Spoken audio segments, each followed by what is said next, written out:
வணக்கம். நான் ராஜேஷ் பேசுகிறேன். கொஞ்ச நாள் உடம்பு சரியில்லை. அதனால் எனக்கு குரல் சரியில்லாதனால நான் எதுவுமே பண்ணல. இப்போது விஷயத்துக்கு வரேன்.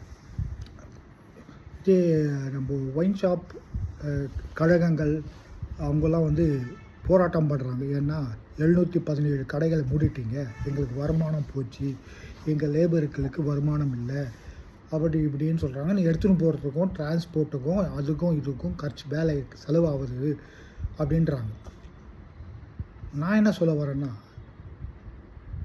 இப்போது ஒரு ஒயின் ஷாப் வச்சுருக்கவங்க மேனுஃபேக்சர்கிட்டேருந்து பொருளை வாங்கும்போது அவங்களுக்கு ஒரு கேஸுக்கு 70லேருந்து 75% டிஸ்கவுண்ட் கொடுப்பாங்க. ஏன்னா அவங்க ஒரு பாக்ஸ் வாங்குறது இல்லை, ஒரு கேஸ் வாங்குறது இல்லை, 1000, 2000, 3000 கேஸ் வாங்குவாங்க. அதே போல் நீ ஒரு 10 கேஸ் வாங்கினீங்கன்னா ஒரு 2 கேஸ் ஃப்ரீ அப்படி கொடுப்பாங்க. இந்த இந்த இந்த இது இந்த இது மட்டும் கிடையாது. எந்த பிஸ்னஸ் எடுத்தாலும், ஃபார் எக்ஸாம்பிள் நீங்கள் எலக்ட்ரிக்கல் ஷாப் வைக்கிறீங்கன்னா, நீங்கள் போய் மெட்டீரியல் வாங்குறீங்கன்னா உங்கள் கார்டை கொடுத்தீங்கன்னா உங்களுக்கு 60% டிஸ்கவுண்ட் கொடுப்பாங்க எம்ஆர்பிலேருந்து. நீங்கள் 2 பாக்ஸ் வாங்கினாலும் சரி, ஒரு பாக்ஸ் வாங்கினாலும் சரி டிஸ்கவுண்ட் கொடுப்பாங்க. அதுவே நீங்கள் ஒரு டசன் வாங்கினீங்கன்னா ரெண்டு பாக்ஸ் ஃப்ரீயாக கொடுப்பாங்க. இது மரபு. அதே போல் நீங்கள் மாலுக்கு போனாலும் சரி, அவங்க மேனுஃபேக்சர்கிட்ட டைரெக்டாக வாங்குறாங்க. வாங்கும்போது அவங்களுக்கு டிஸ்கவுண்ட் கொடுப்பாங்க. அந்த டிஸ்கவுண்ட் மக்களுக்கு கிடைக்கிது. அதே போல் மெடிக்கல் ஷாப் போனீங்கனாலும் சரி, அங்கே மருந்து ரெகுலராக வாங்குறவங்க, பிபி சுகர் எல்லாம் மாத்திரை வாங்குறவங்களுக்கும் டிஸ்கவுண்ட் கொடுக்காங்க.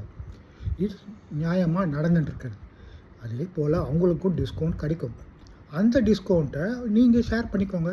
அதுக்கு பதிலாக எதுக்கு பாட்டில் திருப்பி கொடுத்தா, ஒரு ஸ்டிக்கர் வச்சு கொடுத்தா அதுக்கு ஒரு 10 ரூபா, அப்புறமா அவங்கக்கிட்ட ஒரு 5 ரூபாயிலேருந்து 10 ரூபா ஒரு கமிஷன் வாங்குறது, திருப்பி கொடுக்கறது, திருப்பி வாங்குறது, இன்னும் இதெல்லாம் தேவையில்லாத வேலை. மாண்புமிகு முதல்வருக்கு இதை சொல்கிறேன். இவங்க மேனுஃபேக்சரிங் வாங்கும்போது டிஸ்கவுண்ட்டோடு தான் வாங்குவாங்க.